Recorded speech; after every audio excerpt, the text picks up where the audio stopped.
that first broken rock wall going into that little bay. You like that? Yeah, I'll go the back to bigger that. boulders. I'll go back because I want to fish these other two.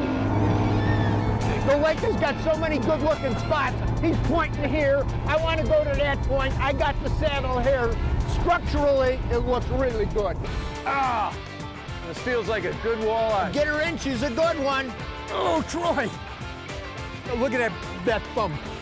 All three with him. 1, 3. and me and my dad both love checking out new places, new bites. And this is on his bucket list. Walleyes in New Mexico? Walleye fishing in New Mexico. I've always wanted to do this.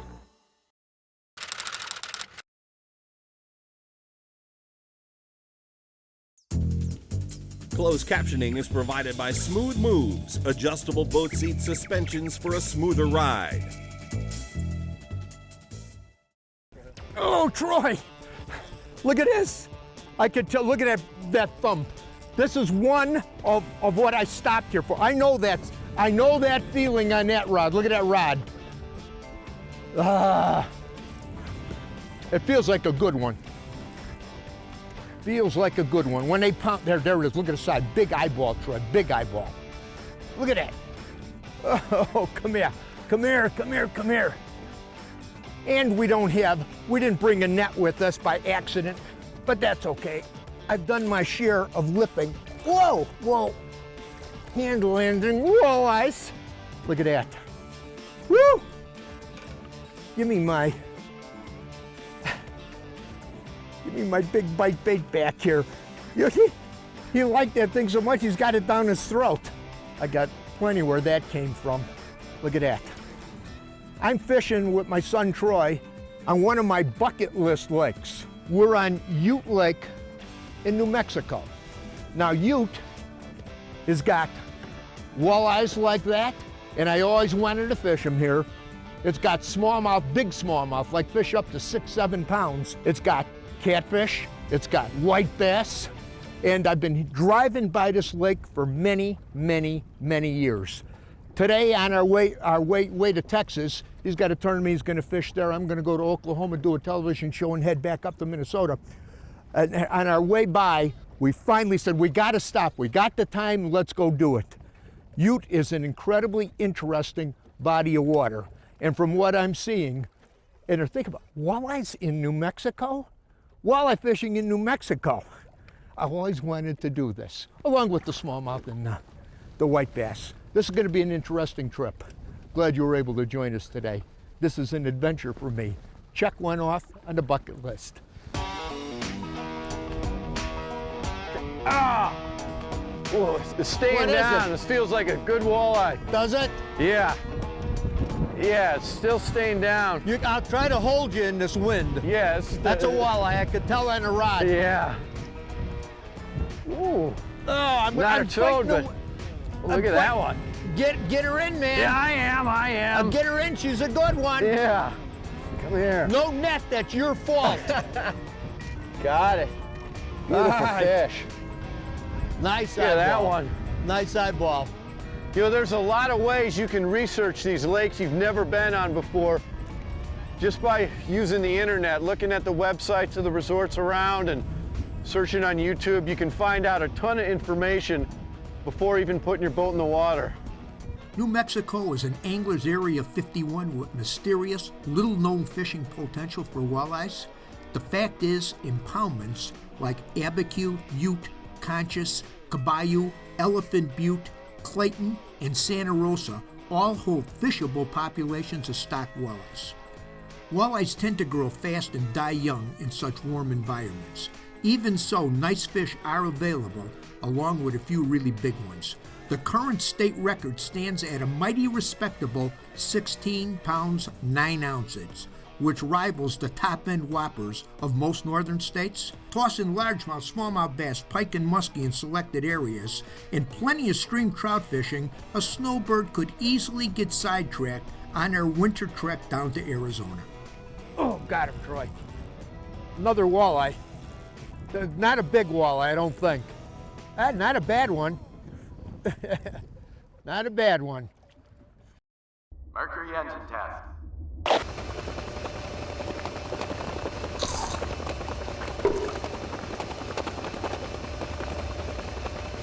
Fuel efficiency you can rely on.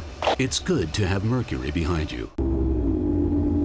Where are we headed? Rocks! Better go with the swinging rugby jig. I know what to do, thanks. It's articulated, swinging head. Let soft plastics move naturally and freely. I know! I designed it! Plus, it's got that extra long Z-bend hook that you love. And it's got... Hey, little help here? Oops, I'm sorry. Did you say something? Come on, help me! Turn this bag over! Mercury engine test.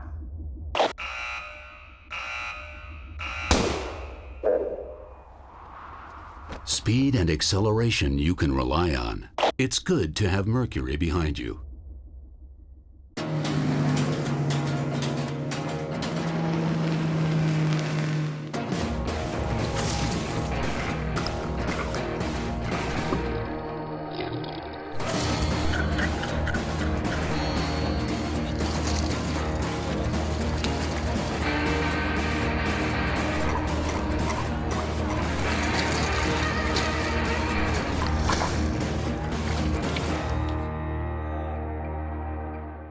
Hey, you remember when we were hanging out last night? You know, me, you, Gail. That's my girl. You guys are awesome. And then you went to bed. I was tired. You were super tired. And then it was just me and Gail. Mm-hmm. Alone.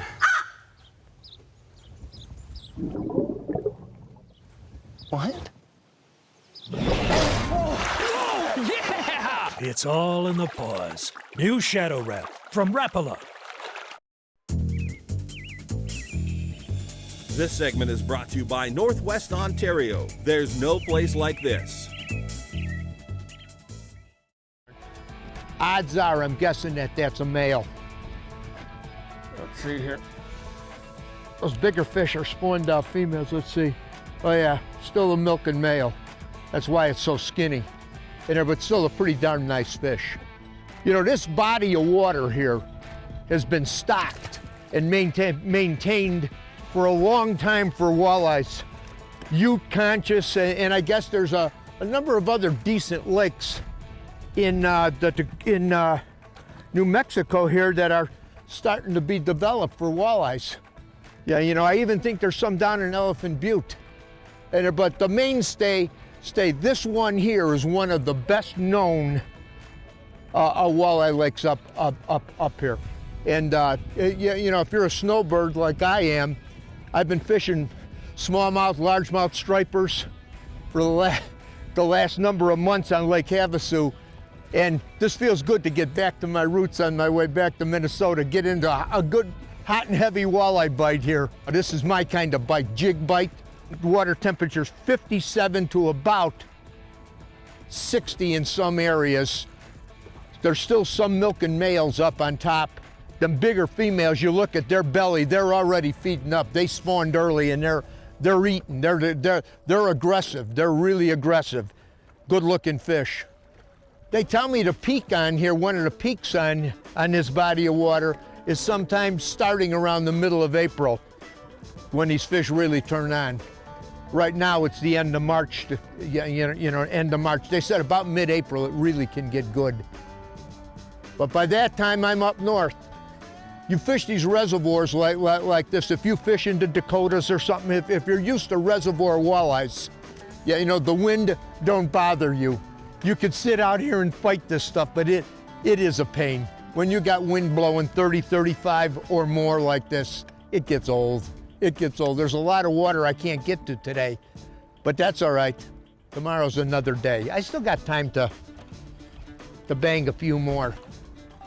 I know what the fish are doing, and if I can get to them right, my favorite way jigging. You haven't jigged walleyes in how long? I think it's mandatory that I at least go walleye fishing with my dad once a year. But when he suggested New Mexico, I said, I'm sorry, where? It's New Mexico. All right, I'm down, let's do this. And I have not been disappointed. This is a lot of fun. You know, whenever I come to a body of water like this that I've never fished before, here's a few things I know. The walleyes, there's some Males still up, late milking males, that's typical. But most of the big fish are spawned out. What am I looking for? I'm looking, well, better yet, take a look at this map and let me explain in detail. You see this real tight contour here, dipping in? See that real tight edge? It's flat around it and it dips right in. There's like a little funnel dip and it goes out on a point here. This is a big flat. Right off of this flat, you got bait and fish. I want to fish this corner right here. And what I'm looking for is big, expansive flats in a key area that'll hold a lot of these spawning fish. Walleyes in early season like this, post-spawn walleyes, they like flats and high percentage spots on these flats. Let me explain what I'm talking about. Reservoir walleyes typically spawn where exposed rock and hard bottom are present in major feeder rivers or along boulder faces of dams, bridges, and causeways. Once spawning is complete, the fish begin dispersing back toward the mid-portion of the lake. Because the water is still quite cold and bait fish are concentrated in the shallows, walleyes have little incentive to drop deep. Instead, they often congregate on shallow flats with some form of cover, like scattered rock, brush, or even weeds, particularly in areas where deep water swings in close to shore. Reservoir walleyes are often on the move during post-spawn, and the fish may move a lot of miles in a day, occasionally lingering in an area where they find food. Hey, don't be surprised if they're here today and gone tomorrow, migrating up or down in search of a meal. You know, what we've seen here for the little while we've been here, this is a lot like bass fishing. We're fishing these walleyes on the big flat points, not sharp dropping points. The point's got to come out quite a ways. It's got gravelly rock on it. That's what they had spawned on. And the key on a lot of these reservoirs is to get in an area of the lake that there's a lot of walleyes in. Now the habitat is right where we're at, but we're jumping point to point to point, and you're getting a biter, one or two on this one, then you go 3 or 4 points, you don't get anything, you pull up on another point and it's go boom, boom, boom. You know, it reminds me a lot of bass fishing. But the thing is the area. You get in a big area where these walleyes are at, and that's how we've been catching them. The flat points with the broken gravel has been key. Troy, why don't you just push the motor, push me to that next point. We've got like here 1, 2, 3, 4, the next 5, 6 points in a row. We just fish around like this. He kicks out on the big motor. I don't even lift the troll. Just push me across. You can see this cut is useless. You just hit the big points, not the sharp dropping points. Whoa, I don't know if that's a walleye, Troy. I don't think it is. Might be. Yeah, it is. It's a little guy. No, it's a whitey.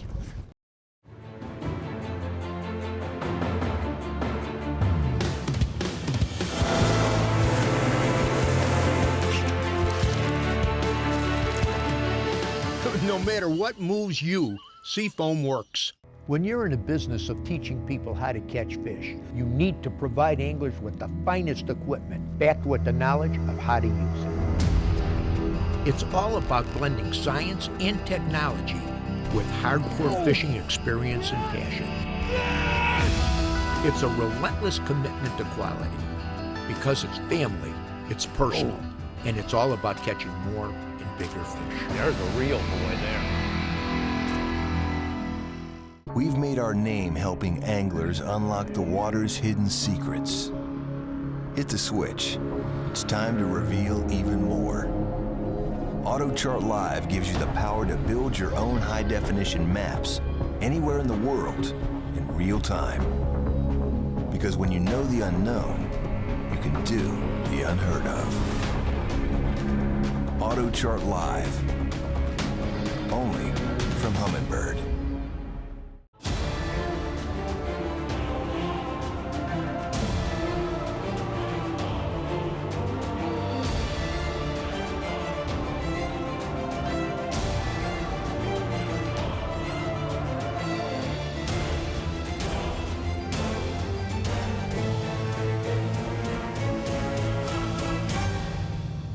There's no place like this. There you go, Jim. There's nice fish. Cool.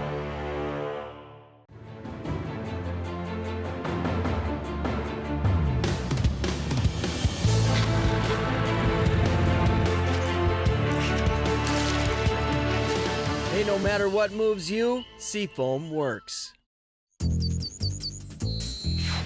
The Edge is presented by these and other fine sponsors. The whitey. Whitey blowing around out here. Huh? You know, it's really fun on this particular lake. I can't tell you how many of these spots we pull up to. One cast, it's a white bass. The next cast, it's a smallmouth. The next cast, it's a walleye. That's a lot of fun when that happens. When you got all three species of fish up on these breaks at the same time, hitting the same kind of bait, you're catching something at least all day long.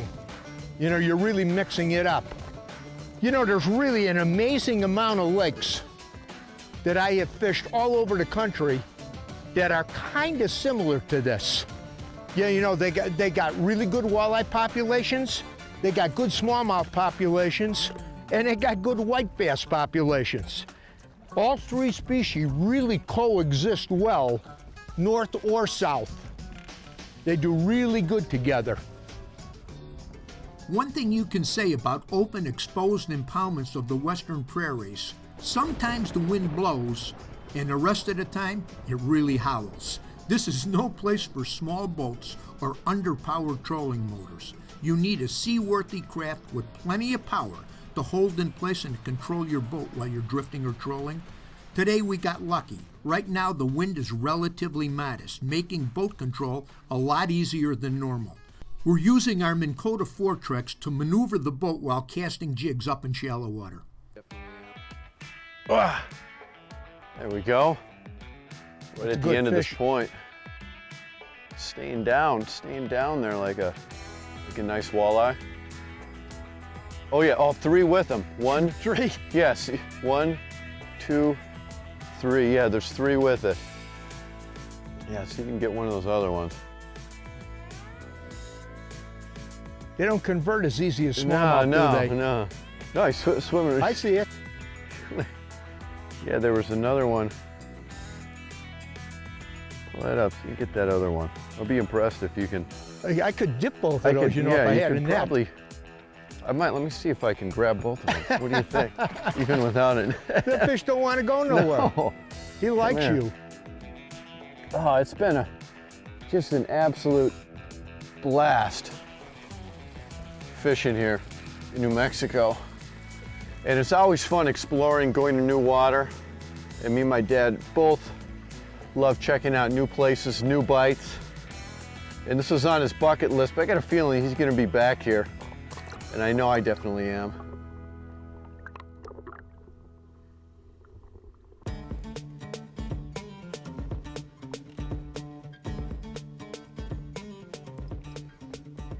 Ooh, almost under the boat, Troy.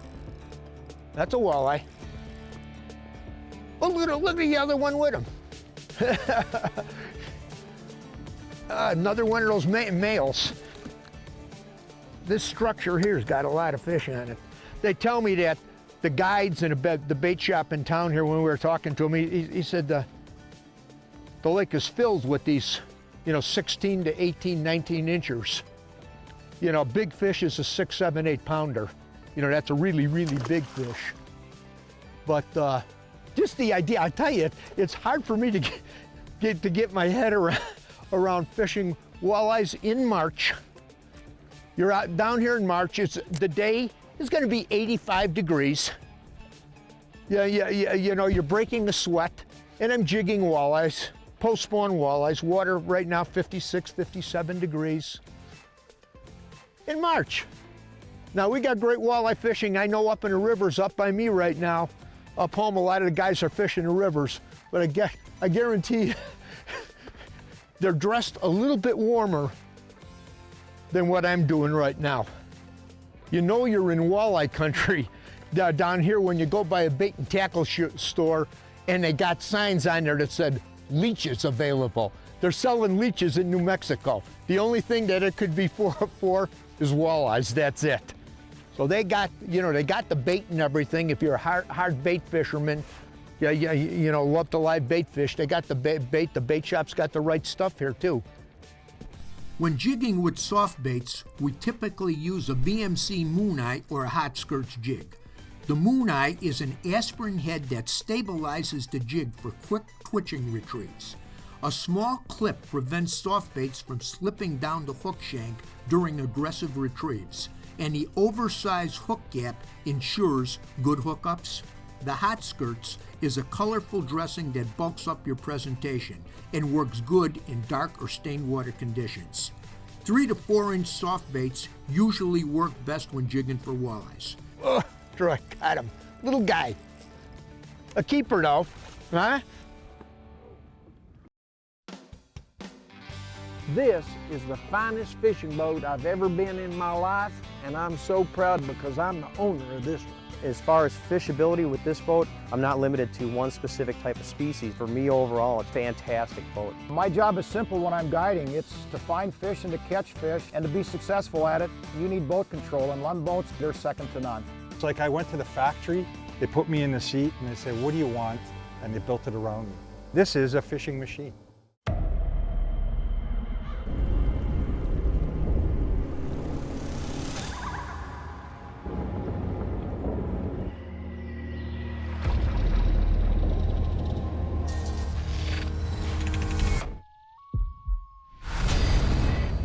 Uncompromising, like the fishermen who swear by it.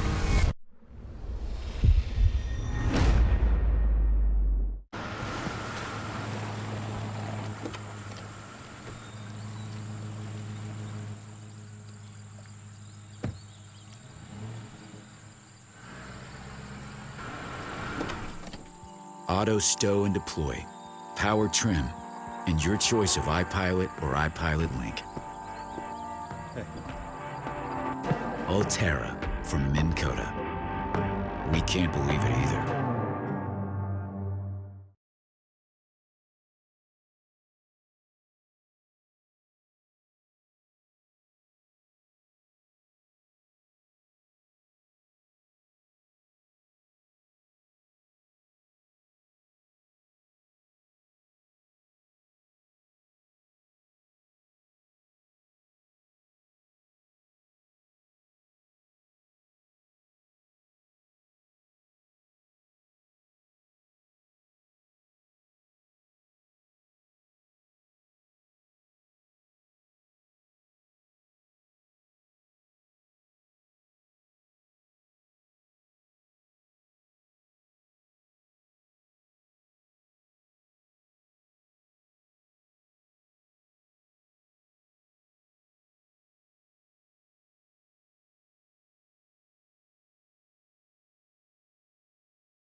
The Edge is presented by these and other fine sponsors.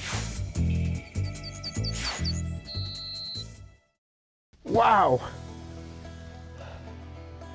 You know, to my knowledge, Ute is very probably the furthest south good walleye lake on the continent.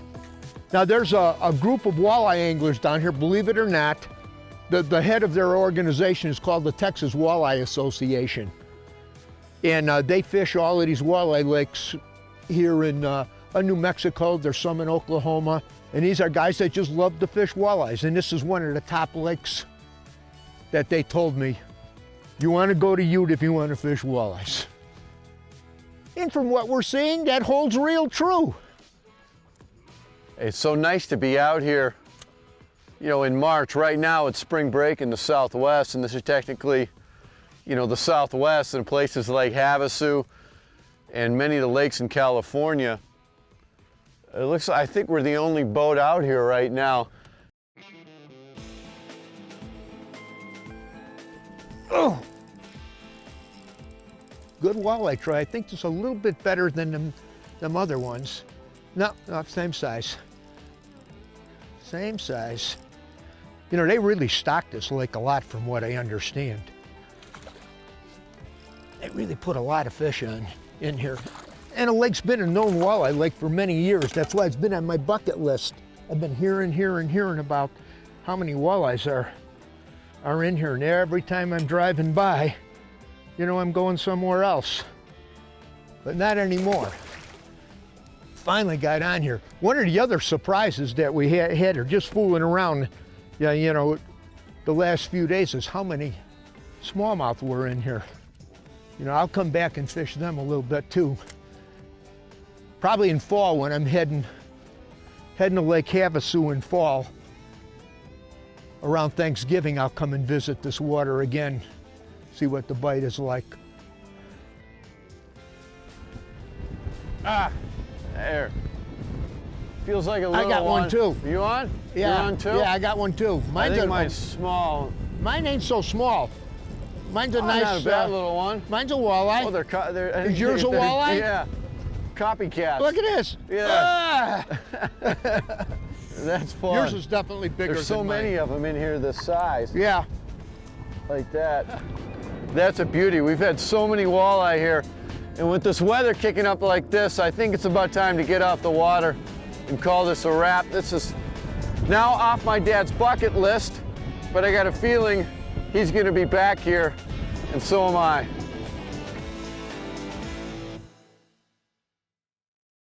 Hey, I want to share something with you that I just recently read. The Knights of Columbus submitted to Congress that the words "under God" should be added to our Pledge of Allegiance. Both houses of Congress passed the law, and it was signed by President Eisenhower in 1954. The information below was based on a poll taken by NBC on what percentage should keep the words in our pledge versus the percentage who want it removed. The question NBC posed, do you believe that the word God should stay in American culture? NBC this morning had a poll on this question. They had the highest number of responses that they ever had for one of their polls. 86% to keep the words "In God We Trust" and "God" in the Pledge of Allegiance, 14% against. It is said that 86% of Americans believe the word God should stay. Therefore, I have a hard time understanding why there's such a mess about having "In God We Trust" on our money and having "God" in the Pledge of Allegiance. Why is the world catering to the 14%? I think that's a great question. And surely something to think about. And by the way, I'm a Vietnam vet, and I get my American Legion magazine sent to me on a regular basis. Read it cover to cover. The words "for God and country" since 1919 are still on the cover of the American Legion. And I'm proud of that, baby. Hey, all of us here at The Edge want to wish you a good, safe fishing season. We'll see you on the water.